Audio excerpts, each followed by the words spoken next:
Hello? Hi, hello. Hi, Oscar. How are you doing? All good here. What about you? Amazing. All good this side. We're excited about the kickoff today, so looking forward to that definitely. All right. We have prepared a good session. No, we will. I'm pretty sure we will. Amazing. So, all good your side? Do you need, anything? So the session is recorded. It will be recorded. We're still not live on the platform. So I will be letting you know before we go live. We still have 10 minutes to go. Yeah. So all good with the screen where you can see the chat and all? Yes, I can see everything here. I mean, are we using the chat Zoom or the one that you shared with me? Yeah, the one I shared with you, because on Zoom there is only me and you in that sense, but it's streamed on the platform where the chat will be. So everyone will be seeing us on the same platform, on the same link. So I'm looking for that again.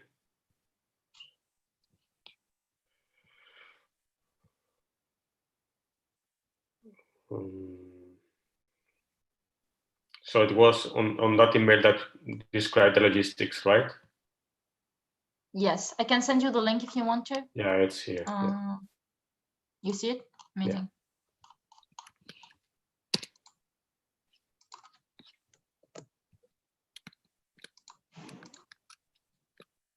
Yeah. All right. Do we have many people joining? So we had actually 50. We have normally 50 people joining. We're excited about that. The good thing is that a lot of them are startup support organizations, so it's pretty targeted in that sense.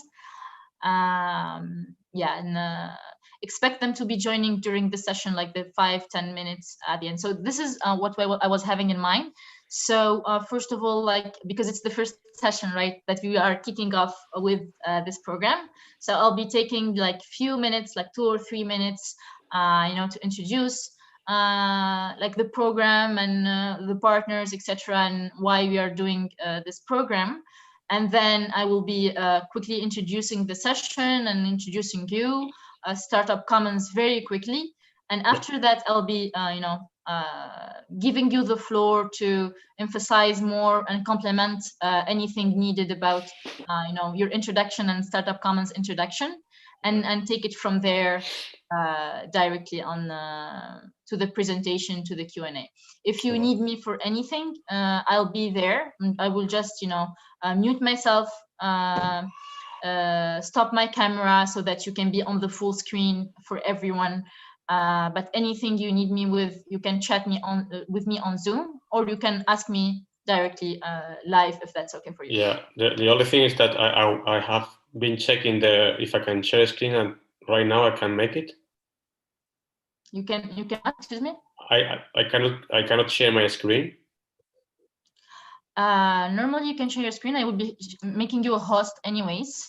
All right. So that we are sure you can do everything you need. I just did that.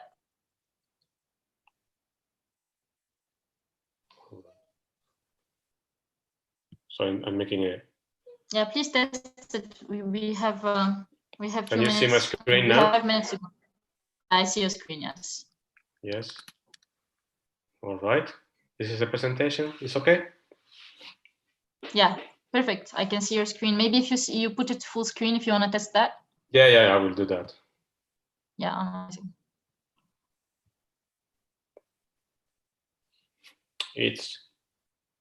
Yep, I can see it very well. Yes. All right. So all is working properly, and we will start here. Yeah, so I'll be also, so it's up to you. Do you want to announce yourself, that you'll be offering mentoring, or you want me to announce it? Because, we will be asking them, the ones that are interested in mentoring, we will be asking them to send #mentorship on the chat. So I believe it's a good idea to announce that at the beginning and after the presentation, before the Q&A, so that people that join late also will have the information. So do you want to do it, or I do? You can do it, no problem. So you can mention that the mentorship thing, and I guess that sometime later on in the following days we will have time for scheduling that session, right? Definitely, yes. We will be sending you the email to coordinate that part after the session. Yes, after we collect all right. the names. So what else I wanted to share?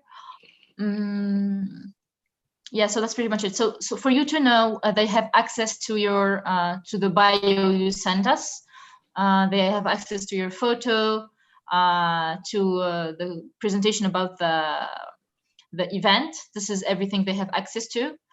At the end of the session, when you will be done with the Q&A and all, we will be sending them a quick evaluation system where we're gonna ask them would they recommend the session to a friend or something like that, so that we collect their feedback at the end. It's gonna be done directly on the platform, and of course we will be sharing with you the feedback like by tomorrow, I guess, once we collect everything. Yep, so you won't be needing any activities during the session, right? Sorry, can you repeat it? Yeah, sure. So you won't be needing like to ask a question, or so that you know. So they are not on Zoom. You won't be like having them talking to you directly. So everything they can do is only through the chat. So that you know. Okay. All right. Yeah. Amazing. Awesome. So we have a couple of minutes, I guess, to go. So I'll be letting you know in few. So Matthias won't be joining us. Yes, I think that he also got the link to Zoom, but I'm not sure why. Okay, he's Donald. Oh yes, this is. Okay. So make sure you put your like your view in a way that I think view speaker or something like that. Here we go. Hello. Hello. Hi, is that Matthias? Yes, it's Matthias Norm. You can change your name. Yes, Donald. I will do that. It was the last Friday when we had our internal meeting. All right. Awesome. So I was debriefing Oscar that we're not still live. We will be live when I tell you in a couple of minutes. Yes. I'll be starting by quickly introducing the program because it's our first session of this program. I will take like a couple of minutes maximum for that. Yes. And then I'll be introducing Oscar, startup comments quickly, and let you guys take it from there. Yes. So you will be both presenting or only Oscar? I will be only me. Okay. Matthias will switch off the camera, but he will be there just in case. He will do like me. He will be on the background. Okay. Yes. I will be hosting the chat if there is comments. He will read and I will move my mouth. All right. Sounds good. Okay. We're still having a minute to go.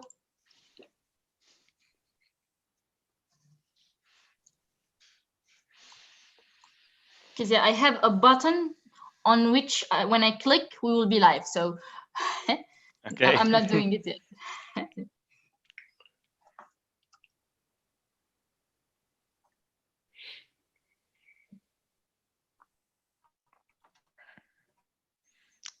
I will switch off my camera now. So. Okay. Right. Sounds good. Is it okay? Yes. Yeah. So I'm not disturbing.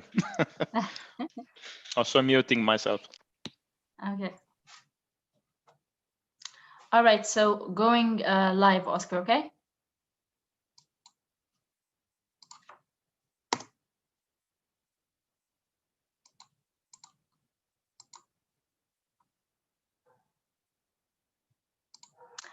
Hello, everybody. We're super excited to have you joining us today at the first session of Ins and Outs of Ecosystem Building. We are thrilled to have amazing speakers joining us. One of them, you can see him, Oscar. I'll be introducing him in a few minutes. So myself, I'm Sumaya. I'm part of a Smart Capital team. We are excited.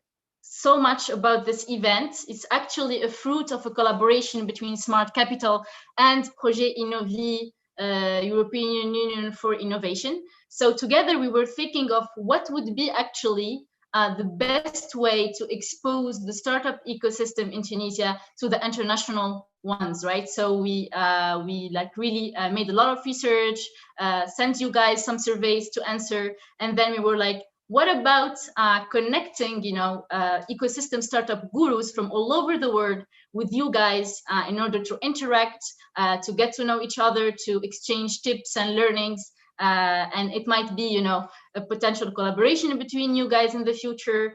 You might get inspired, talking together, etc. So this program is actually a series of capsules that we will be having with, as I said, international gurus. They were leading the startup ecosystem worldwide this last decade.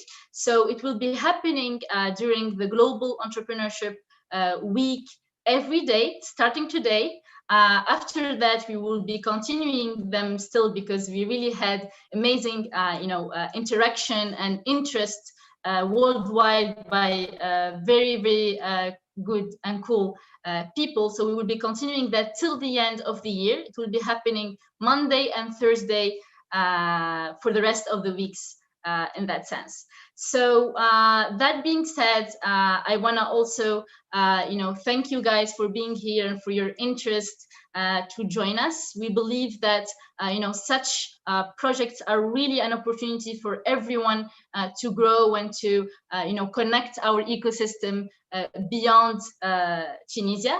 So we hope you will make the best of it and, interact, and feel free, please, to send your comments, your questions, any feedback you have on the chat. So on the platform, you can see that you have overview and then you have chat. So the chat is actually directly accessible to the whole audience and to the speaker himself. So this is how you guys will be interacting.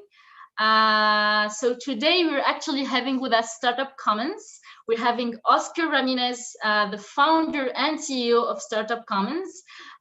So for the ones that don't know, Startup Commons is actually a global enabler of startup ecosystem development worldwide. So they are assisting, national governments or locals in like many places like the US, Asia, the European Union, and Oscar will emphasize that more in few. We also have great news for you. So Startup Commons were kind enough to offer, some time for mentoring with startup support organizations. So for the ones that are interested to get in touch, feel free to send #mentorship on the chat, and we will make sure to save your name and get back to you about the details about that.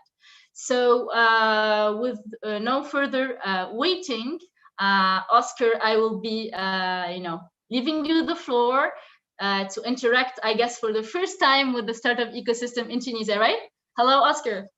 Hello, Sumaya. Thanks How are a you lot doing?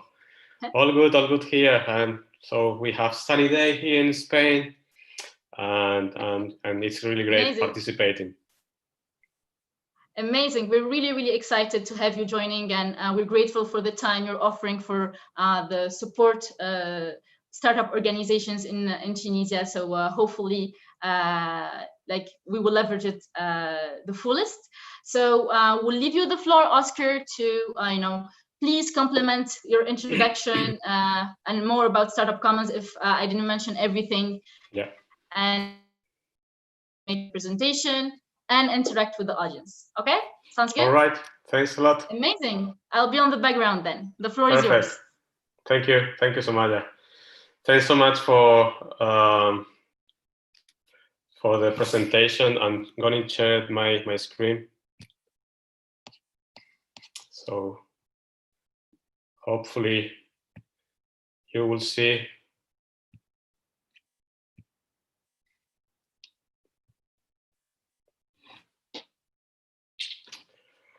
All right. So thanks again for the presentation, and thanks a lot to Smart Capital and Expertise France for inviting Startup Commons to take part in this great event you have organized for the different support organizations and ecosystem builders in Tunisia. My name is, again, Oscar Ramirez, and I'm the CEO and co-founder of Startup Commons, a company based in Helsinki, in Finland. And together with me, we also have today Matthias Nurmi from Helsinki too, who will be supporting the session today, basically taking care of the chat and the... Oscar? Yes? I think we had a problem. We will need to start over, okay? All right. I will be leading, so stop your side, and I will be starting again. I think we were not live, okay? All right. All right, sorry for that.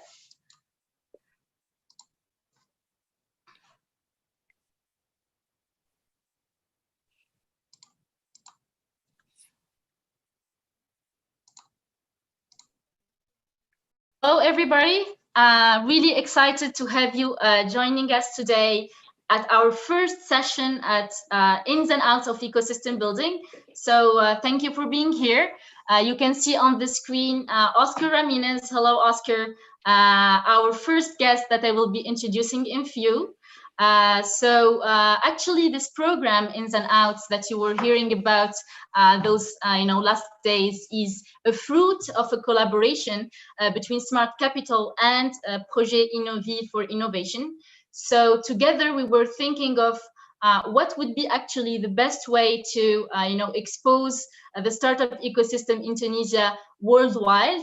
The option we were having, and we were super thrilled to launch together, is to connect you guys with startup gurus, people that were leading the startup ecosystems worldwide for this last decade. So jumping on a call with them, interacting with them was the idea we wanted to have through this program. So we really hope that those interactions will be potential partnerships for you guys together in the future, or maybe mentorship opportunities. It might also get have you inspired with an idea on how to solve your everyday challenges supporting startups. So that was really the main goal and vision behind having such program.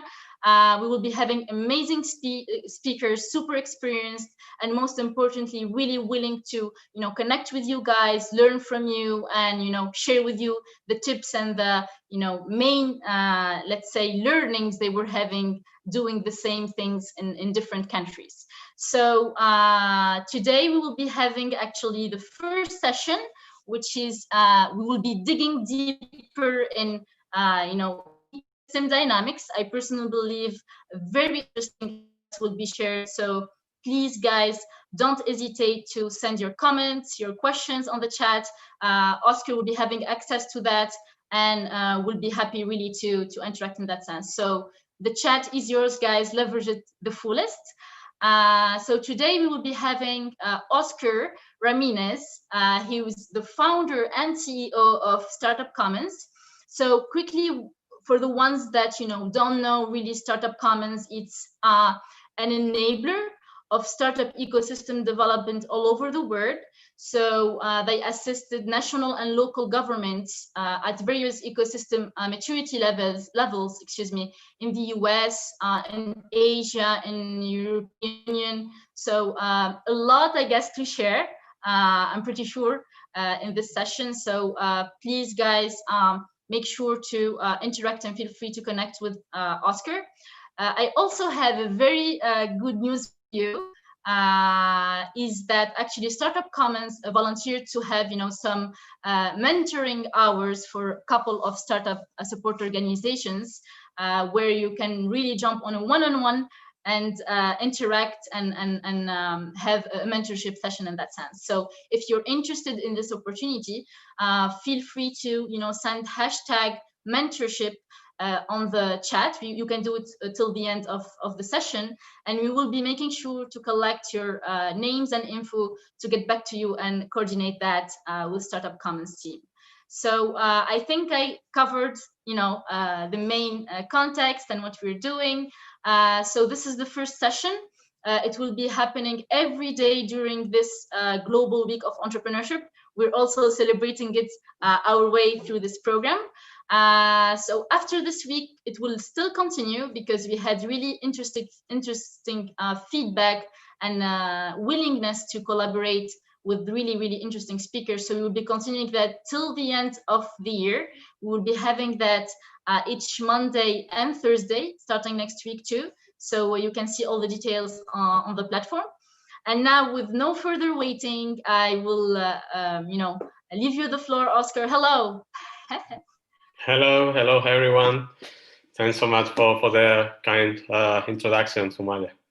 Sure, we're really thrilled to have you. I'm personally excited to listen and learn from everything you will be sharing today. So thank you so much for your interest and for really wanting to collaborate and learn more about our startup ecosystem in Tunisia.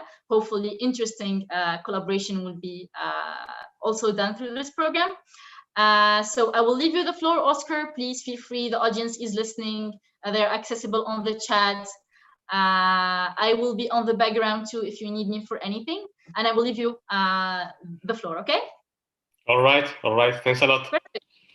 Thank you. Thank you.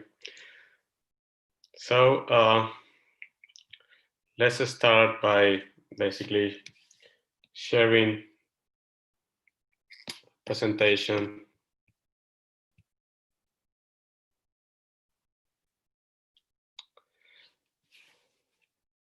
Hopefully you will see the screen. So again, thanks a lot for the introductions and thanks a lot to Smart Capital and Expertise Funds for inviting Startup Commons to take part in this great event you are organizing for the different support organizations and ecosystem builders in Tunisia. And my name is Oscar Ramirez. I'm the CEO and co-founder of Startup Commons, a company based in Helsinki, in Finland, and together with me, we also have Matthias Nurmi from Helsinki too, who will be basically supporting the session today, taking care of the chat and the Q&A part. So, all right. So while I go through the agenda for today, and just to get a sense of the audience, could you please leave on the chat your basic details? So mainly the organization that you are representing and your position and what do you do in the ecosystem, just to get a sense about who is participating in this session. So the main target of this session is to basically share the fundamentals and going deeper about the ecosystem development concept, spending enough time on, I would say, identifying the main issues and challenges associated to ecosystem development and connecting them with the different parts of the framework, like terminology, definitions, and other components to help you build, I would say, a more holistic view about how an ecosystem works and behaves. And at the end of the session, there will be a Q&A to be sure that we are capturing questions and doubts from all of you along the way. But before starting with the content, let me first introduce a little bit of Startup Commons for those that don't know us yet. So Startup Commons' mission is to organize world's innovation and entrepreneurship data for ecosystem development to enable more successful startups globally, and with a long-term vision of digitally scaling innovation and entrepreneurship globally. And we are looking basically at achieving this by becoming the most knowledgeable in the intersection of innovation, entrepreneurship, and digital for global orchestration and interoperable data, digital infrastructure, and solutions. And in short, the target is to accelerate startup ecosystem development globally by identifying and removing all barriers in the way of entrepreneurs, innovators, and job creators. And essentially, we do this by providing an ecosystem framework for understanding how an ecosystem can produce more and faster innovative businesses. We also provide ecosystem strategies and roadmap plans for outcomes-oriented and last but not least, a data infrastructure that allows cities to understand how they perform locally and against this framework relative to other ecosystems globally, and to manage ecosystem data as a key resource for ecosystem orchestration, to bring more inclusiveness amongst territories, among industries, and in general, to maximize the use of how others can effectively analyze and build services and innovate with reliable data. And this is just a selection of different ecosystems adopting our framework or expertise and tools. So basically, Startup Commons usually works with ecosystem key actors like economic development agencies or universities or governments or development financiers and corporations to support innovation, entrepreneurship via startup ecosystem development.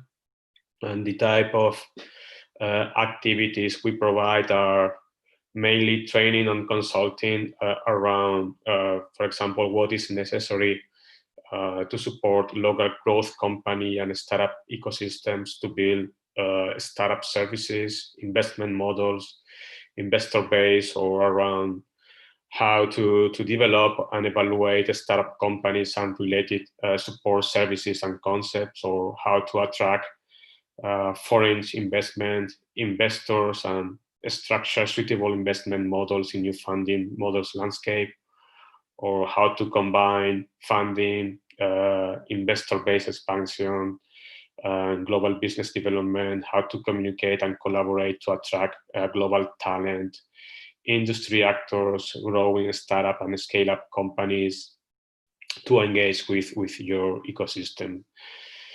So these just are some example of the things that we do on the training and consulting. And on the digital side, we provide services basically to digitize flow of information to improve efficiency and strengthen the overall innovation entrepreneurship ecosystem and link ecosystem actors, improve decision making and helping in general anyone navigate easier and faster in the ecosystem.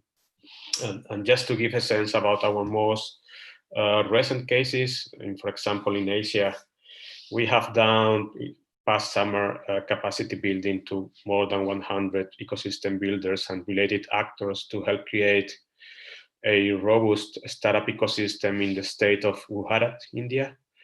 Or very, very recently, we are initiating a benchmarking study for the Philippines. For example, in the US from 2018, Startup Commons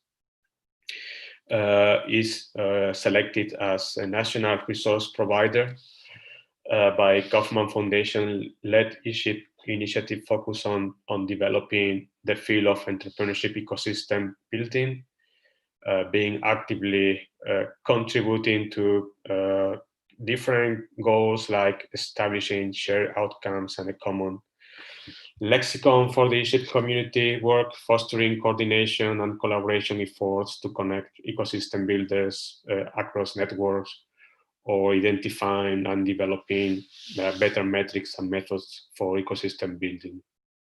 And then, for example, in Europe, we are working with the Business Angels Association in Timișoara in Romania in collaboration with West Region Romania by providing them advisory to Timișoara ecosystem development to establish ecosystem operator entity and help implement a data-driven approach to build like a more holistic or more transparent cases for local business angels network.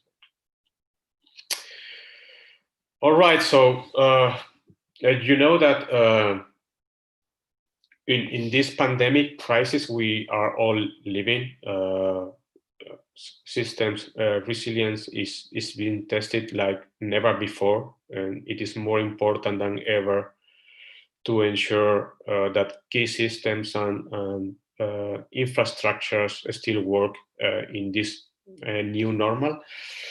Health, education, logistics, all of them are critical, and all of them are needed infrastructure for economic growth.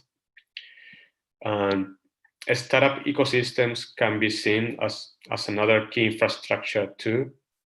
So startup ecosystem development is a necessary condition for economic development because it has economic, social, and commercial impact. It is actually the engine to foster entrepreneurship-led innovation, which is a positive and very powerful driver for change and growth, where the pace of innovation pushes all businesses and societies forward and ultimately brings more prosperity to societies. And as cities and countries progress and become more sophisticated, their infrastructure needs become more specific and complex in order to support ambitious growth and development plans. So therefore, cities, regions, and countries in general are, and those who are in the position to facilitate economic growth by entrepreneurship and innovation, must ensure that startup ecosystems can continue to operate through this unprecedented disruption by quickly addressing all the immediate challenges coming from the different ecosystem segments and adapting to this new normal and become more sustainable.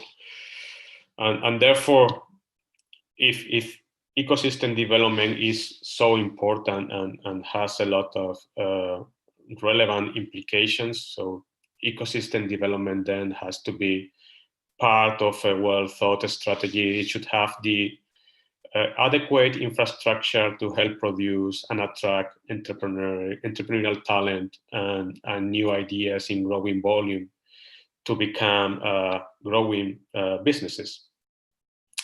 So the first step towards moving forward would be to really understand what an ecosystem is, as only the things that are understood can be developed.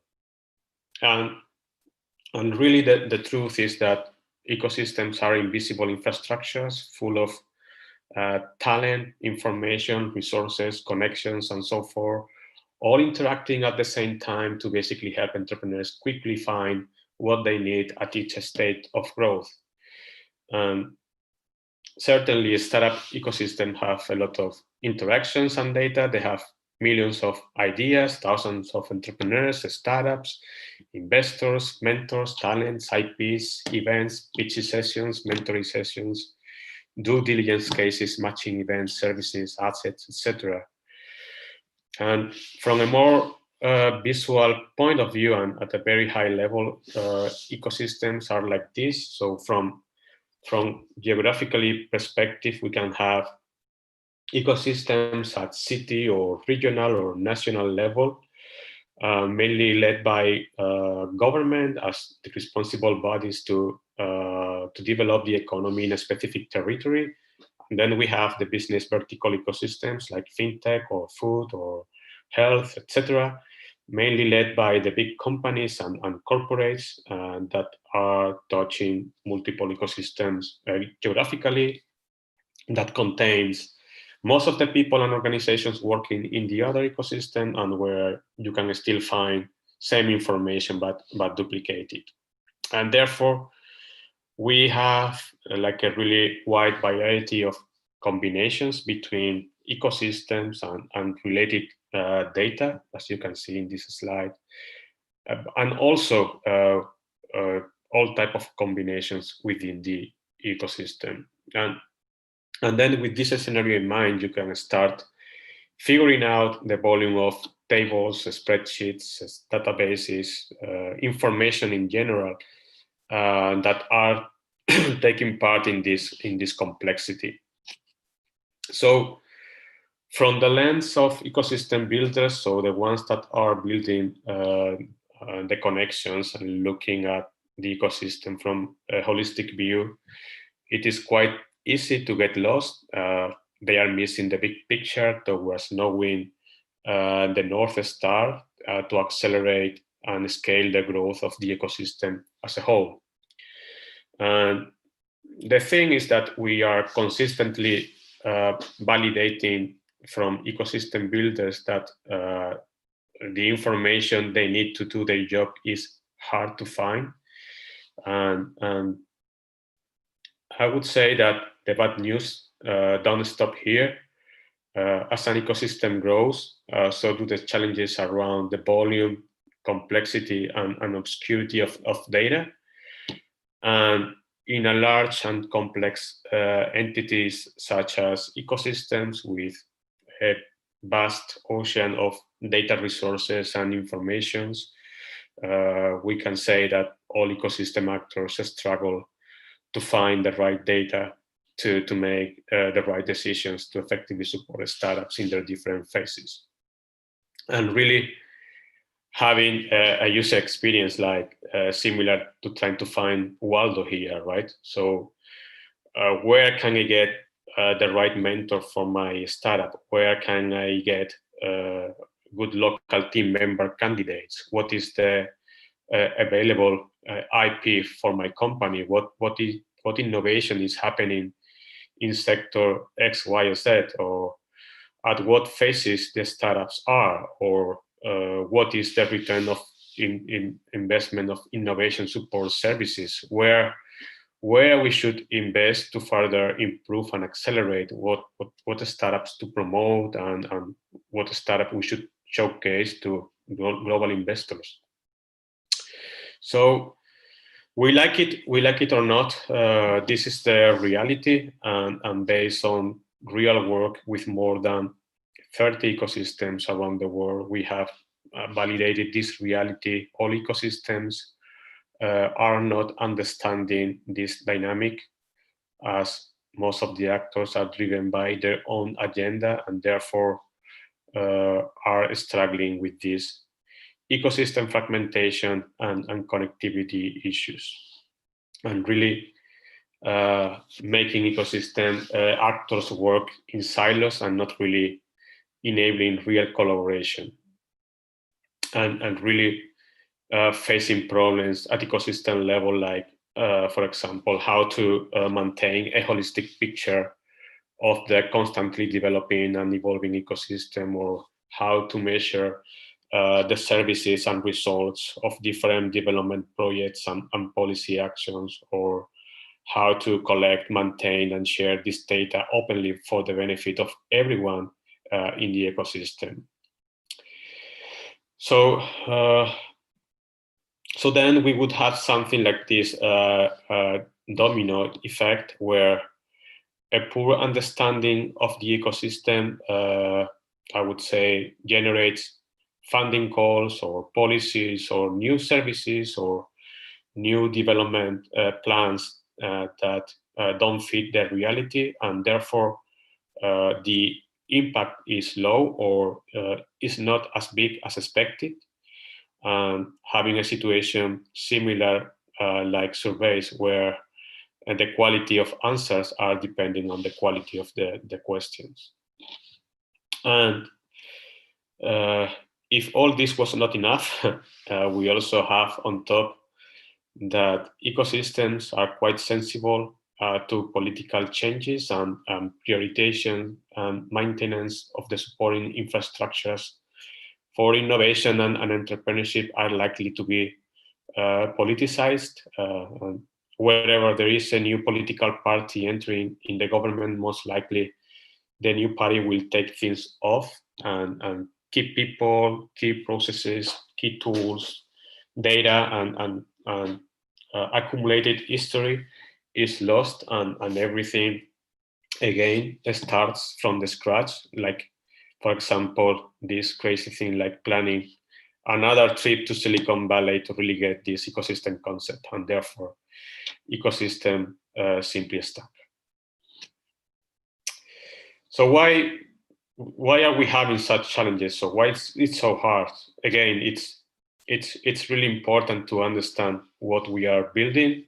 And as we said earlier, startup ecosystems must be seen as infrastructure, and as such, it has to be developed and maintained, understanding that there's no silver bullet, but a strong commitment, systematic and long-term work, and that there is no one-size-fits-all infrastructure. So each country, each city, each ecosystem has its own maturity level, its own history, cultural aspects, strengths, weaknesses, etc.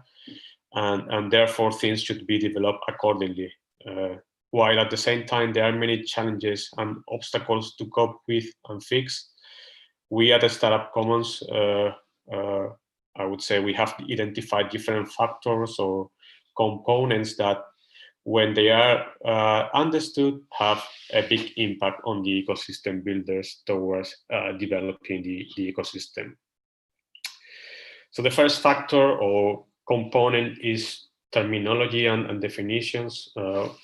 When talking about the startups and ecosystems, it is important to also spend a little bit of time in bringing a bit of clarity to terminology that is heavily used in this context. And some of the key terms are innovation and how that term is used and what does it mean to different people. And when we look to this from the lens of how it is different innovation from an idea, we see a lot of the different terms are misused in between the word of invention and innovation. There are a big difference between these two terms, and oftentimes for a lot of people working in developing ecosystem or support functions for startups, innovation, entrepreneurship in general, it oftentimes these terms are not used clearly enough, and that creates a lot of misunderstanding in a broad scale, specifically if this type of unclarity is all the way at the policy level or funding instruments levels and so forth. And the main difference between an idea or invention and innovation is that an invention is not validated. It is only, I would say, hypothetical value that is being created or described. Innovation, on the other hand, is validated. Its invention is not proven in the marketplace, is not tested, and beyond the theory, it has no value. While innovation is proven that is valuable. And to open this a bit more, we can have a more complete definition around innovation that basically says that innovation is a new or renewed method, process, business model, product, etc., validated to create a new value compared to previous solutions. And again, the validation is the key factor here to separate invention from innovation. And also what validations mean is that it's not only the value that is identified and created, it's also that you know to whom or to what that value is created, and where that value is delivered, and how that value is basically generated. And basically innovation to work to basically to deliver value constantly. And this is pretty much everything startups do in the early stages, focus on taking an idea or invention or research funding and trying to validate and basically where they know and what value they can deliver to whom, and how they are doing that, and with what product or service or other methods. And when we talk about innovation, it's also good to understand the different categories and types of innovation. So the categories first can be iterative, lateral, or disruptive. And the iterative innovation is the most common type of innovation that you can see happening. One example can be the iPhone. So we can agree that when iPhone was born, it can be considered as a disruptive innovation, but the next versions basically focus on improving the first one, can be considered as iterative innovation. Something like Uber, for example, can be a disruptive model because it really changed all the rules in that specific industry to basically transportation for people from point A from point B. And lateral innovation is, for example, is an existing innovation applied for example, to another industry or different set of assets. An example can be, for example, how Uber model can be applied to another industry, like, for example, Uber for boats or Uber for helicopters or something like that. And then we have the different type of innovations around technology, business model, process, etc. And the key here is that the overall innovation can be a combination of multiple of these working together.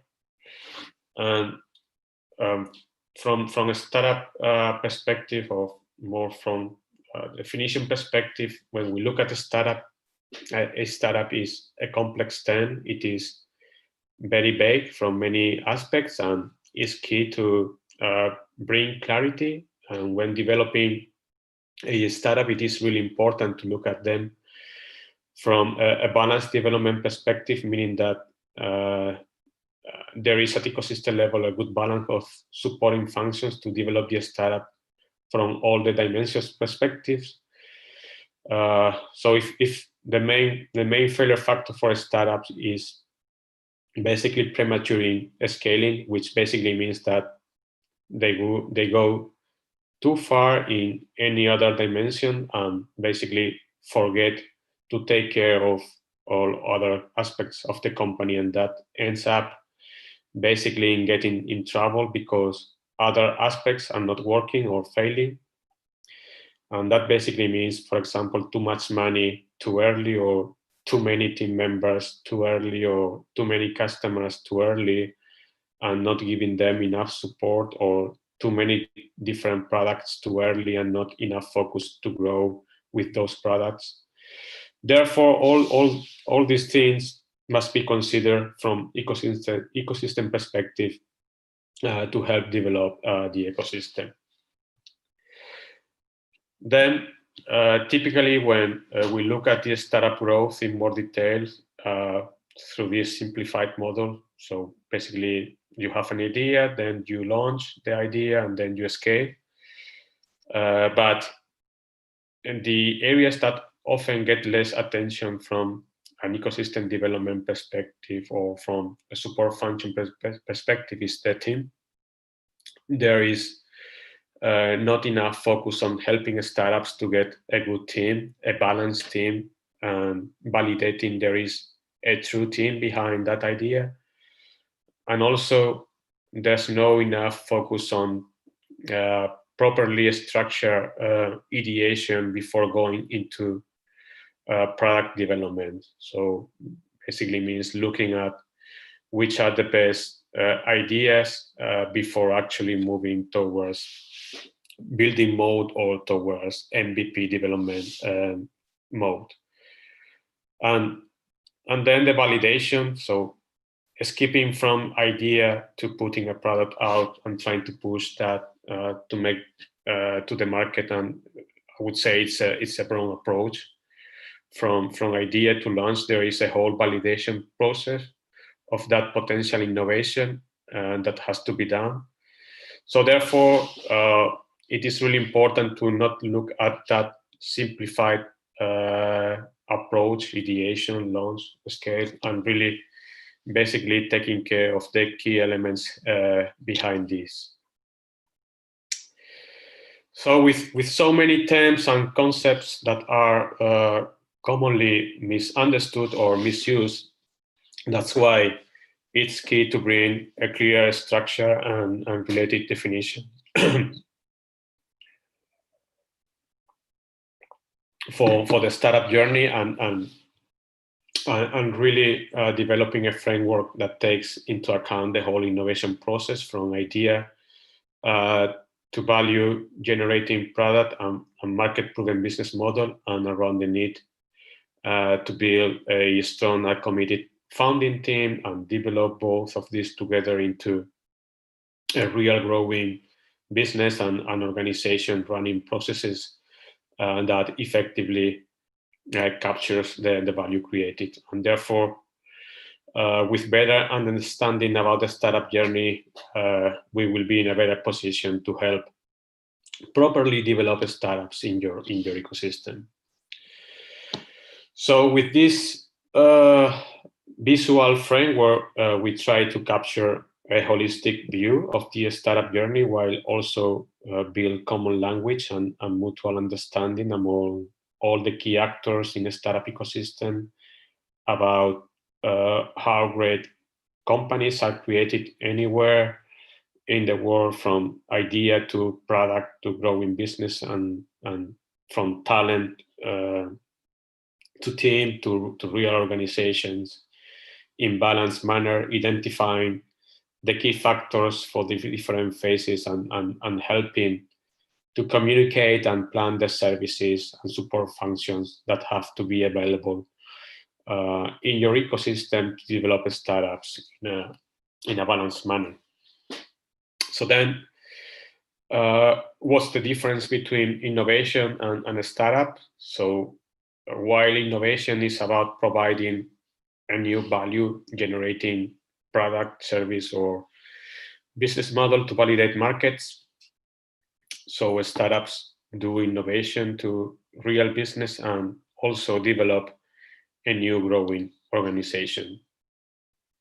And if we look at that process from the lens of the startup development phases, there's two clear areas. So in one hand, they develop the business idea into a service product and ultimately into a business. And then on the other hand, they take from talent and they have to build the co-founding team and then into a scaling organization. So those two different dimensions need to be hand in hand in balance. So if these are not offset or not receiving enough support from different sides, it creates basically a big problem potentially in the future for the company. If either side goes too far too fast, that basically increases the likelihood of failure of the company, and therefore it's very important to develop the innovation and team in sync and fully aligned. So this is pretty much around terminology, and of course there are many other concepts and definitions, but we just wanted to give an idea about the importance of spending some time on defining and creating definitions and good terminology for the sake of ecosystem development, and to really bring common language among the different ecosystem actors to make sure that everyone within the ecosystem is talking the same language. And then let's move on to the startup ecosystem concept, and let's try to break it down and look at some fundamental pieces. So the main challenges or the main challenge coming from the different actors is the feeling that the ecosystem concept is, I would say, quite confused, feeling that there is a lot and a lot of many items, many things, many information, many resources, and really missing what's the connection and relationship between the different components and actors, and where basically beyond getting what is needed, there is also a big gap around bringing more visual understanding and proper structure to basically understand how an ecosystem works. And that's the reason why there should be important efforts at ecosystem level towards converting this spaghetti into something more understandable, something more tangible, something more that can be measured, so we can iteratively over a period of time can be developed and improved. So one important aspect is to also bring more clarity around innovation, entrepreneurship, and startup ecosystems. So let's go through a visual exercise to facilitate these concepts. So to conceptualize this, and just to give a sense or flavor of some of the elements of each ecosystem, we can say that in the innovation ecosystem, we talk about ideas, invention, and research by big companies inside the corporates and R&D centers. And in such ecosystem, we can find some elements like talents or scientists or researchers or analysts, etc. While in the entrepreneurship ecosystem, we have doers, we have makers, risk takers, we have consultants, designers, developers, etc. And when we combine both ecosystems together, we can say that optimally the startups are the combining factors. It is the best ingredient from both worlds: best findings, best ideas, best research combined with best market knowledge, entrepreneurial skill sets, motivations, and energy to combine and form startups. So other ingredients for startups. So we have the big companies contributing with resources, advisors, mentors. We have talents, we have patents, we have investors, we have teachers, etc. So these are the typical ingredients we have in the startup. And the point here is that a startup as its own separate legal entity that is being created, it's able to capture the innovation potential and entrepreneurial drive and team effort in a separate own legal entity that becomes the startup.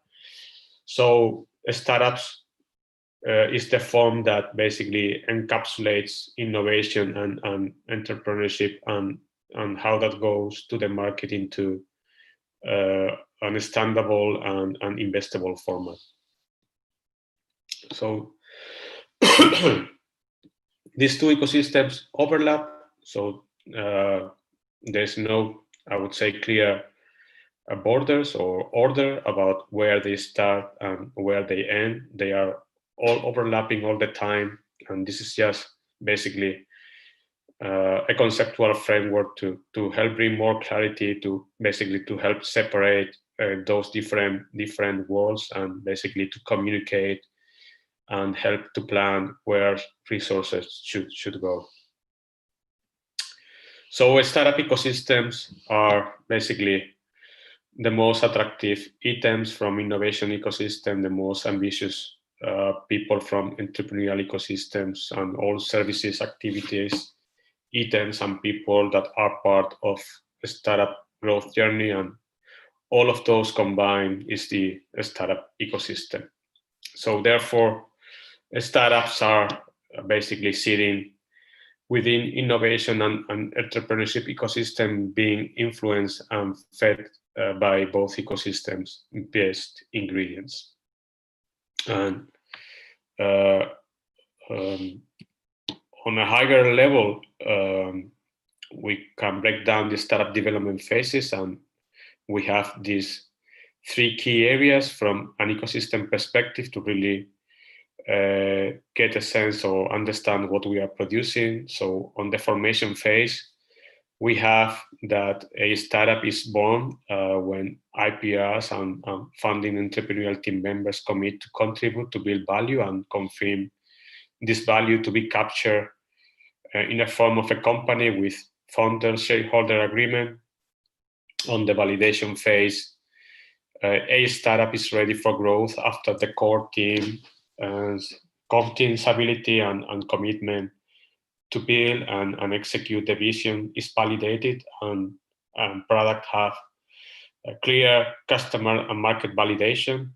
And on the growth phase, we can say that growth is about scaling, multiplying all required things that are validated to work in a most efficient manner, while having clear methods in place to actively measure and validate the scaling processes and overall progress.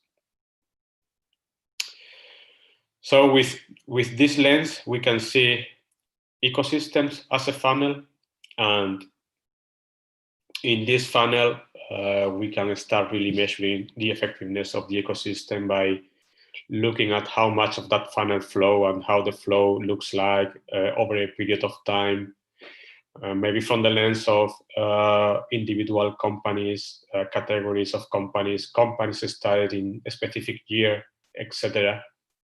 And with that, we can look at what type of support services we have to support this volume, and then we can get a sense of measurability of the ecosystem. And then we have different type of organizations within the ecosystem, like universities, advisory and mentoring organizations, incubators, accelerators, co-working spaces, service providers like consulting, accounting, legal services, etc.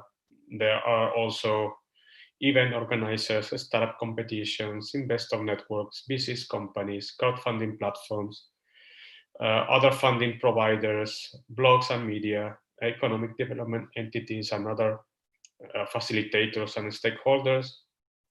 And then we can also have different types of ecosystem roles like entrepreneurs and future entrepreneurs, startups, team members, potential team members, ecosystem organizations, own operative people, experts and advisors, investors of all types, inventors, innovators, mentors, researchers, supporters, etc.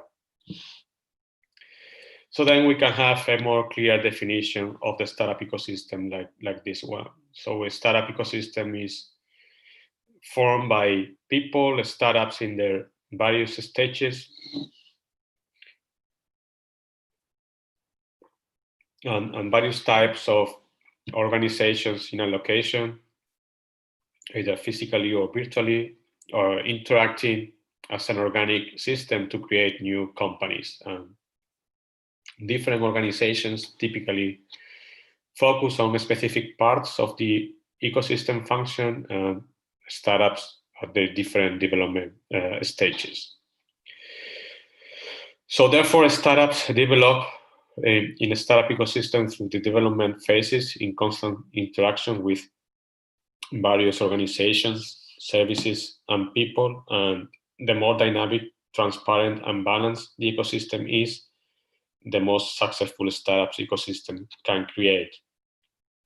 And if we look at that from a more practical perspective, we can look at ecosystem from entrepreneurial view, or from a startup point of view, and from support organization point of view.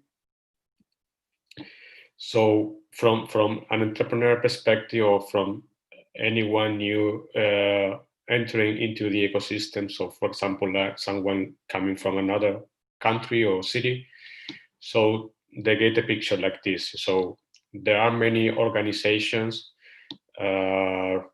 that are able to provide different services and different activities for the different development phases. Some of these organizations are also outdated, offering services that are outdated, and really from entrepreneur perspective or from startup perspective, they feel that they get lost. So basically, they don't know where to start and what is the next service or organization that they have to consume to basically to help them develop the ecosystem, the startup properly. So in general, it's quite confusing.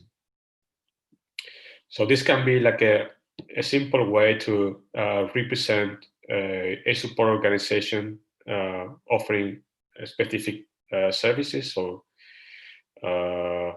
regardless of the service that they provide, the process or the service process has different steps. They have criteria in the beginning, they have specific outputs at the end of the process. And for example, a startup entry into an event, so basically, so they register and they get the knowledge from the event, they get some contacts from the event, and then after the event, they are able to basically to get that knowledge and those contacts to help further.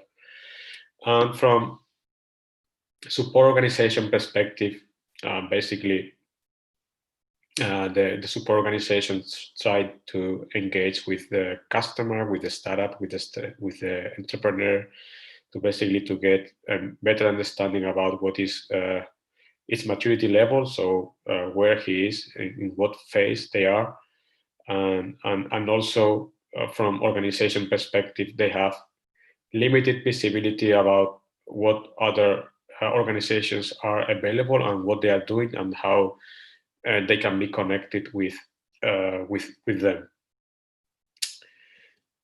And essentially, from entrepreneurial perspective or from a startup perspective, there are many different customer journeys, so they are quite random. So each company, each startup has its own track, its own road, depending on the maturity level, depending on the industry, and they are touching different organizations and services to help them develop. And the customer experience is something like this. So really taking pieces from each of the organizations that are part of the ecosystem, consuming services, but really in a very fragmented way with no real connectivity between them.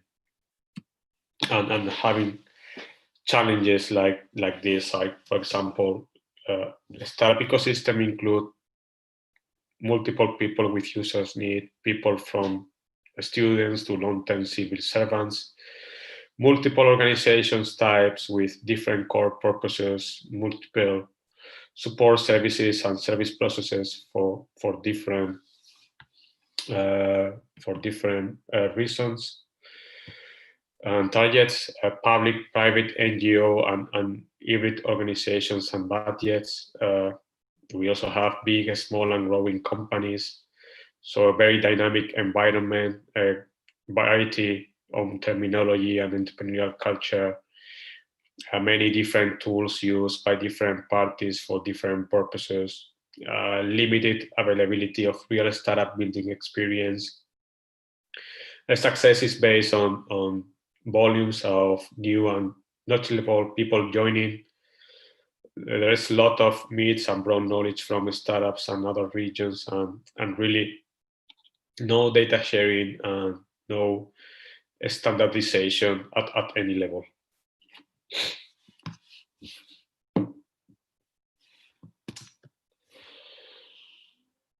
So when it comes to ecosystem development, when looking at a typical ecosystem development initiative, we usually wonder is it a bottom-up action or top-down action. So the point here is that both approaches are needed, and to have find the right balance and collaboration between them to work together. The bottom-up mainly focusing on the short term and quick delivery and really doing things with great energy to really make things happen, and then the top down looking more at the long term and sustainability to making sure that all things are in the right place in the long term. And when looking at the startup functions needed in the ecosystem, the balance between public services or publicly funded support providers tend to focus in earlier phases, while private and for-profit type of service providers are focusing on later phases of the journey, where the business is starting to have more clarity, shape, and ability to pay more for those services. And when we compare ecosystem from the perspective of geographical ecosystems, city or country state, and on the other hand, when looking at the vertical, like financial or healthcare or food, the earlier it is the ecosystem, the more local or geographically is, and the more global market is, it becomes more relevant, the business vertical. And when we look more at the global competition aspect, we look at how cities and countries compete. So this is a typical perspective of how the ecosystem would like to see happening with the ecosystem development. So basically trying to attract more talent, trying to attract more companies, and basically to bring more resources in general. And when we really look at business perspective or from a startup perspective, basically they want to be effectively present in many ecosystems as possible, to basically to learn from others, to expand, to partner with local actors, and make more business in general. And the reality is that companies in this shared global reality really move to places fitting their needs. And the key basically is that when you focus on making your ecosystem great, then you will attract. But when you focus on attracting, your ecosystem is not that great, most likely you will have more living than you are able to incentivize to move in. And when we look at how these two overlap, it is important to understand the geographical ecosystem and the vertical ecosystems cross-cutting, and understanding that this business vertical ecosystem cut across multiple cities, regions, and countries. And this is the right type of perspective to look at the business vertical in a location, in a city, and from this lens, how to best organize more efficiently the support function around the ecosystem and the connectivity between the different parties, using the startup development phases as the framework.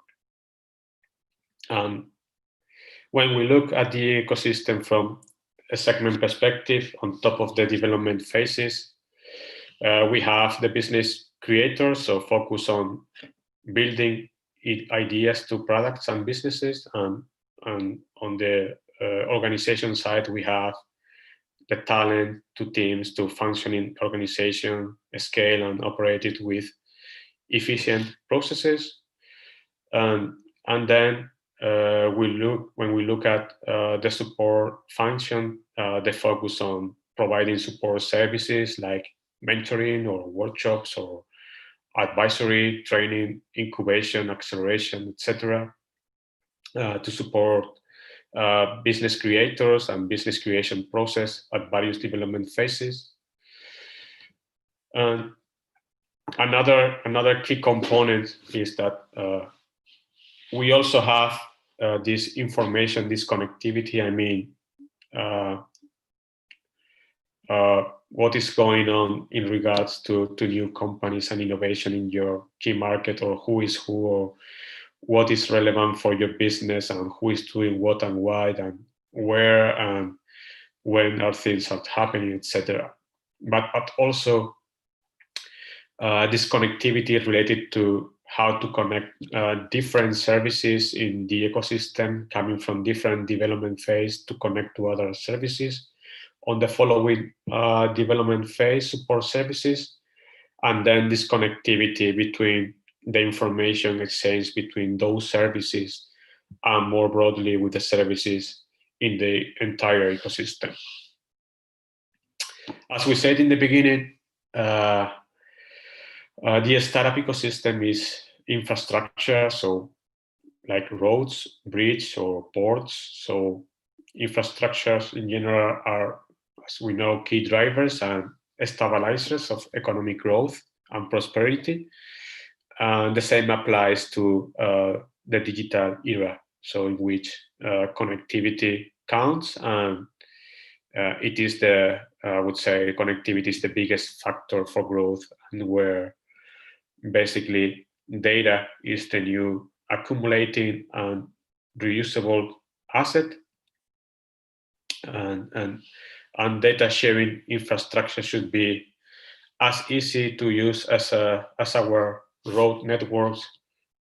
But however, the value of any data can only materialize by refining data, using data, and most importantly, making data flow effectively. New data infrastructure is emerging in different industries and sectors such as health or transportation or agriculture, and it is important that digital strategies are designed so that over time it becomes interoperable and connected with other sectors and countries. We must also ensure that data is used ethically, that people are engaged with decisions about the data that impact them, and that there is equitable access to and benefits from that data.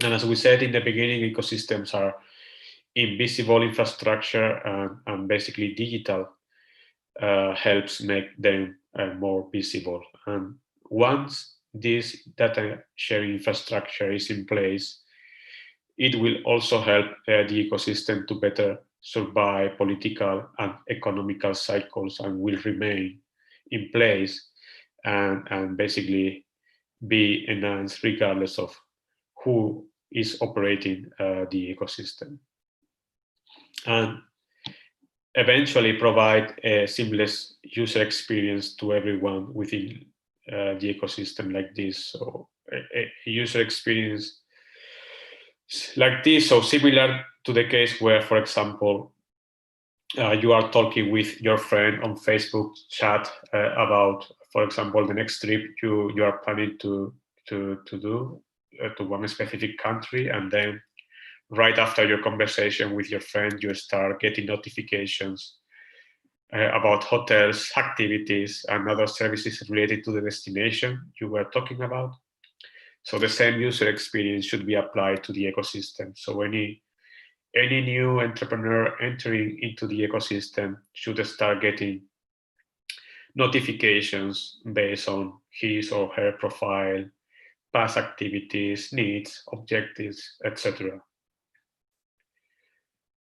And what does it mean technically among ecosystem organizations? So basically, at ecosystem level means that we have organizations, and each of them have applications, spreadsheets, CRMs, or event systems, or whatever, with closed databases where people basically put information in and pull information out. Whatever information is randomly shared, it is not connected in a systematic way.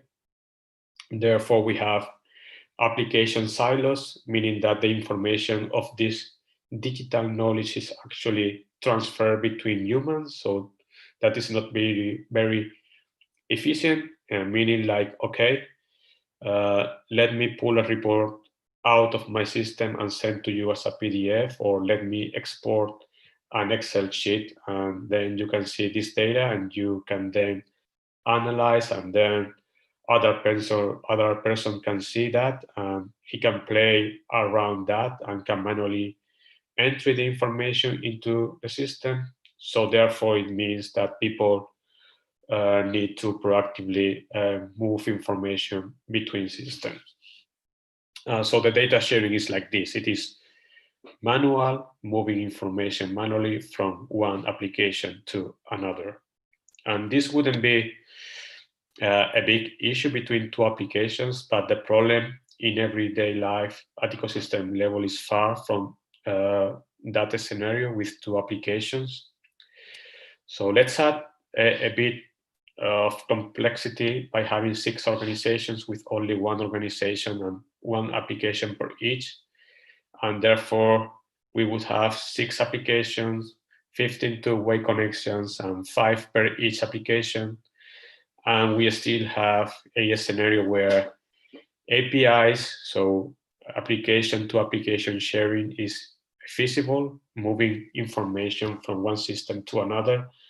And once it is put in place, it can be used as many times as they want based on business terms. But what happens when scaling this scenario, when we have a more developed ecosystem that has more organizations, more applications, more activities, more information sharing, etc.? So the situation is like this due to network effect, and there still would be another problem to fix, the exponentially growing number of connections between each new application added to the network. So again, a better model is needed to make it really useful and scalable, a model where basically each application only needs to enable one connection to be able to then connect with any number of other applications. And also to start looking at other components like the connection method, the access rights to that data, information around how to build independently connectivity to your organization or to your service, or how to document that information for others, what data should be shared about, what are the data models in which structure the data sits in service A or service B, organization C, and who should have ownership of this data. And that's why there should be a governance model, an operator that can start looking at this problem and fix it, because otherwise it will never get resolved. So right now, this information, this connectivity is avoiding us to understand the impact of ecosystem development actions. So how to fix that problems? So basically, we can all agree that an ecosystem architecture is needed, as a lot of good aggregated data is needed to be collected from different sources. And in reality, this hard work simply can be done manually.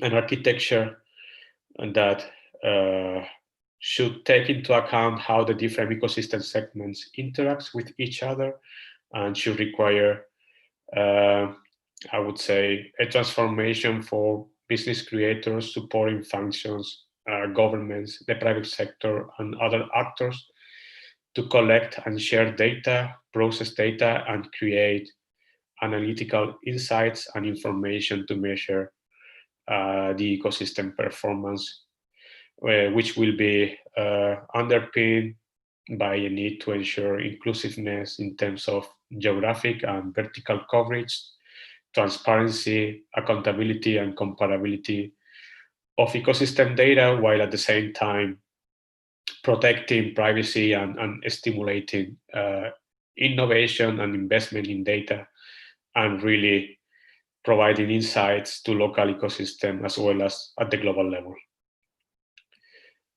So an architecture like this, a data sharing infrastructure formed by data assets distributed across multiple organizations and different sources, the organizations that operate and maintain them, and the processes, policies, and guides that describe how to use and manage the data. In some way, it can be seen as an ecosystem of technology, processes, and actors or organizations needed for the collection, storage, and maintenance, distribution, and reuse of data by the different end users within the ecosystem. And basically also an architecture that is not that not only brings connectivity within the ecosystem, but also between other ecosystems globally to accelerate development, sharing resources, etc. Therefore, all things considered so far, when we think at ecosystem when we think about ecosystem concept by definition, it is not owned by anyone. It's not really considered being controlled by anyone. So therefore, when we look at the freedom and responsibility, they work hand in hand. So if there is no one whose responsibility it is to own the ecosystem, then there is no one responsible to make it work. We can say that it must be a collective, multi-stakeholder responsibility, but as we know, it doesn't work like that in practice, and therefore there should be someone that could take this responsibility to look after the overall interest, becoming permanent, surviving the different political cycles, as we mentioned earlier, and neutral with support from outside independent help for objective and constructive plans. So basically, to create and deploy a governance model is key. So basically, making sure that both bottom-up and top-down activities are effectively combined and aligned. And key characteristics of such model are the roles and focus between the ecosystem operator and the ecosystem forum. So the ecosystem operator is basically a neutral operative organization to help coordinate ecosystem functions and connections at different levels, coordinate the ecosystem information flow, and keep a good inventory of development objectives and their progress and outcomes. So this ecosystem operator is also a link to other ecosystem operators at other local or state or national and global ecosystems. And basically is governed by elected board of ecosystem forum members. And basically ecosystem operators have this type of responsibilities or functions. And then together with ecosystem operators between states, nationally and globally, they also look after together around connectivity, about best practices and learnings about data models, APIs, documentation, etc.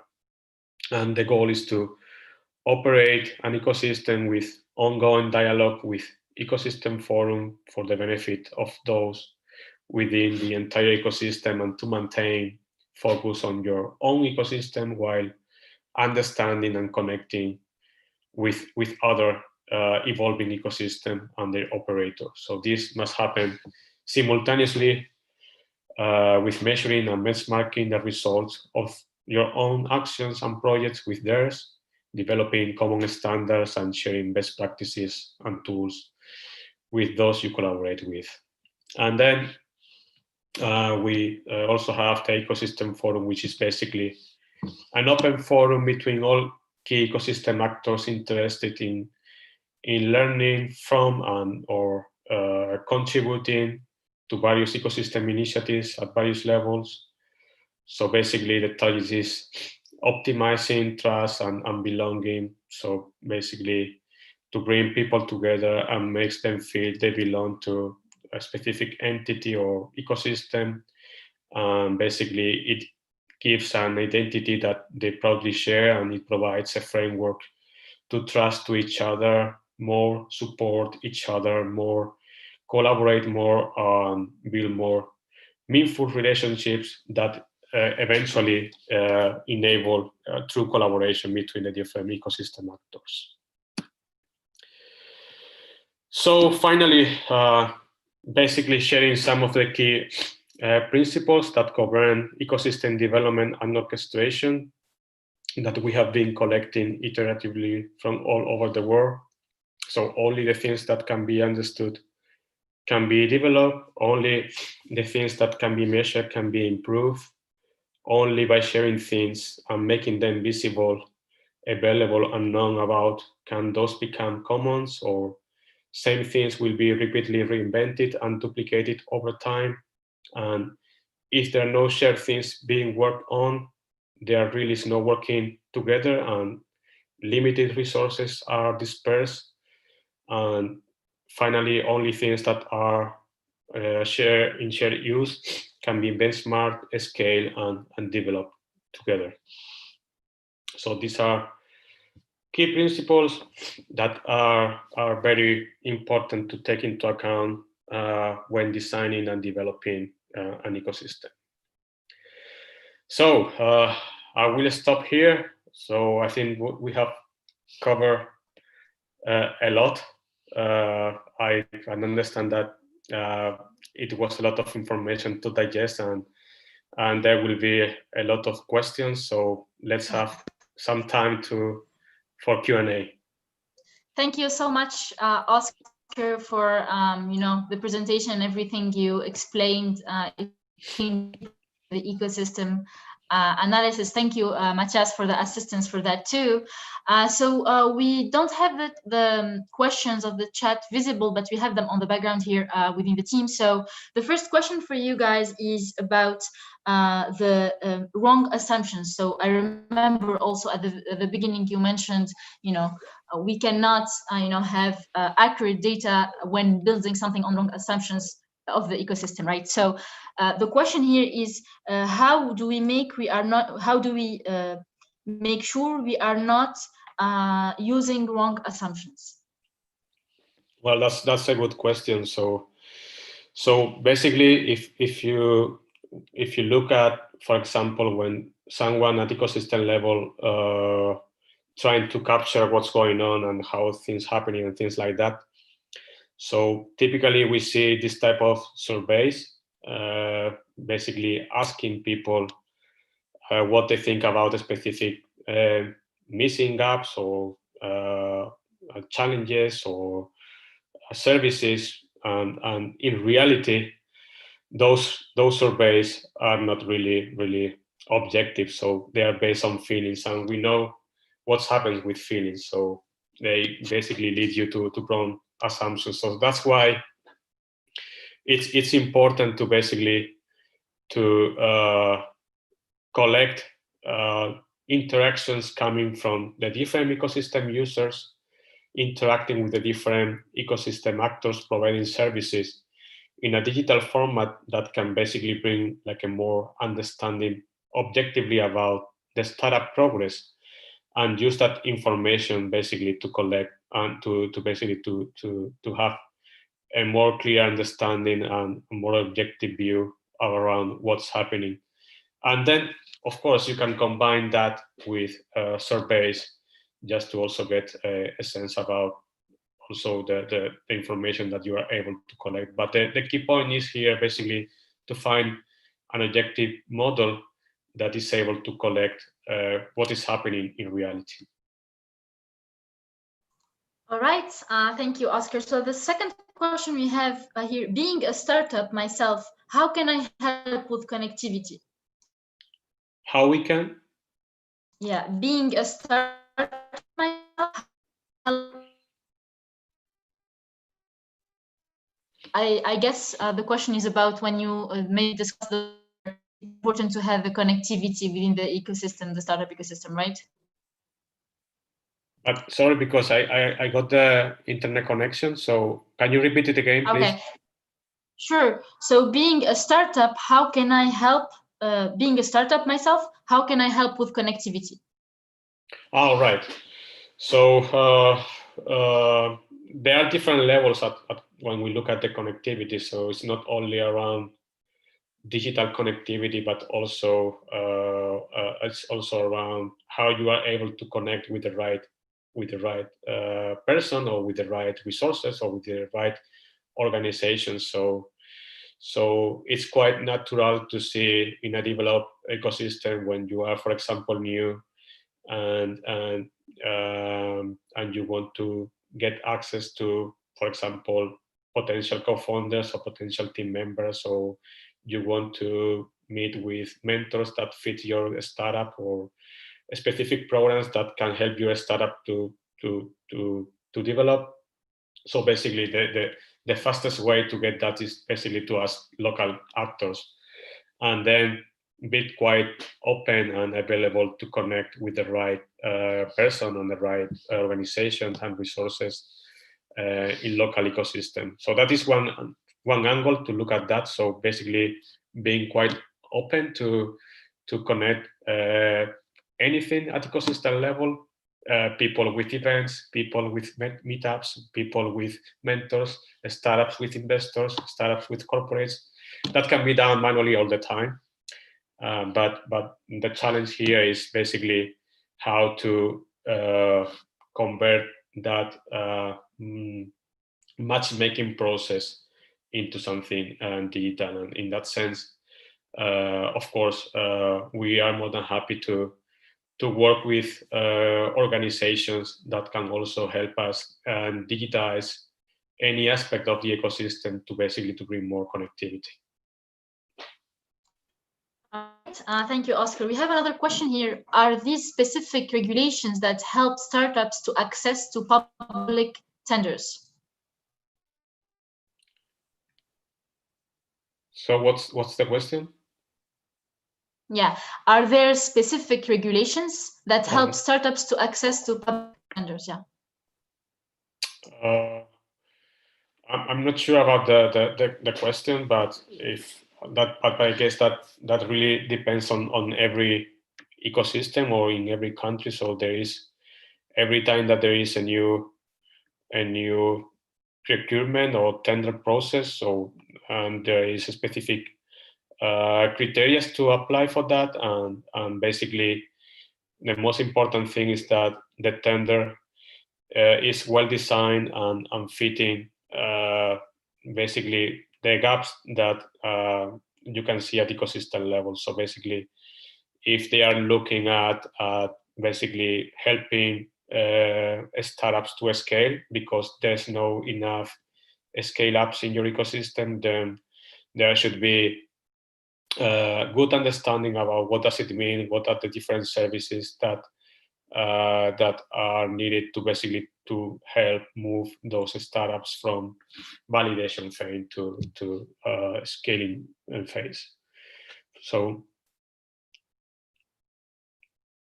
All right, we have another comment. So the person is saying, "Hi, this is Amal. Thank you for the presentation.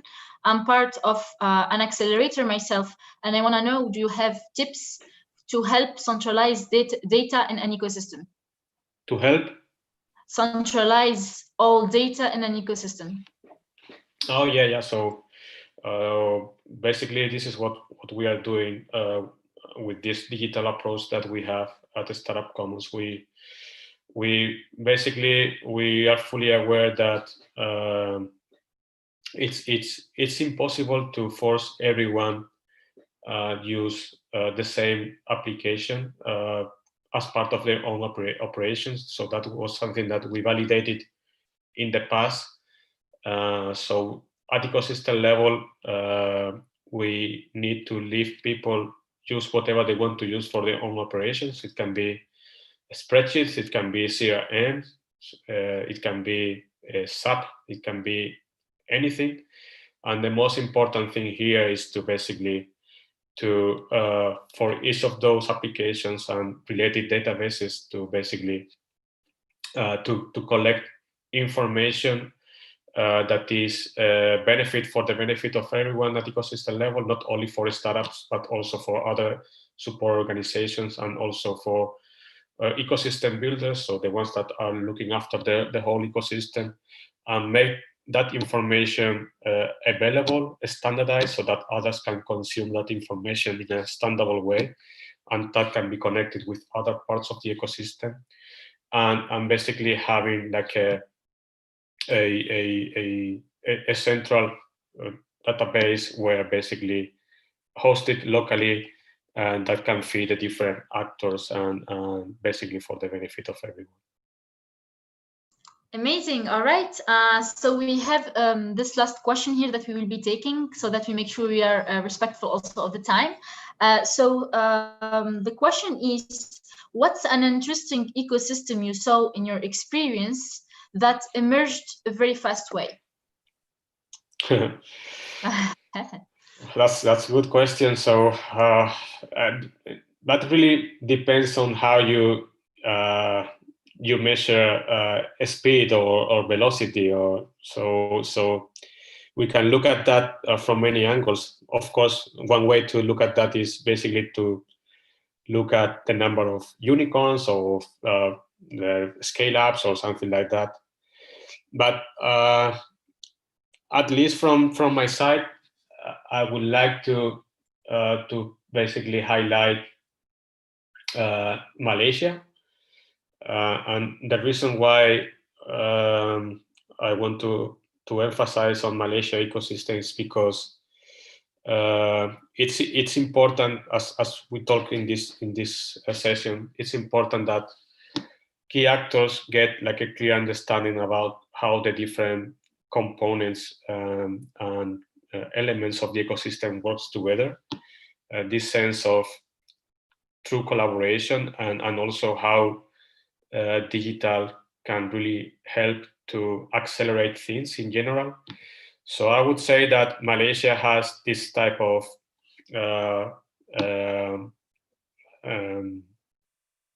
skills or elements in place where basically they try to the different organizations that are part of the Malaysian ecosystem, coming from the public sector and private sector, trying to work together. Of course, it's not ideal, but there are many efforts toward creating this type of public-private partnership type of entity or initiative, so that force people to work together.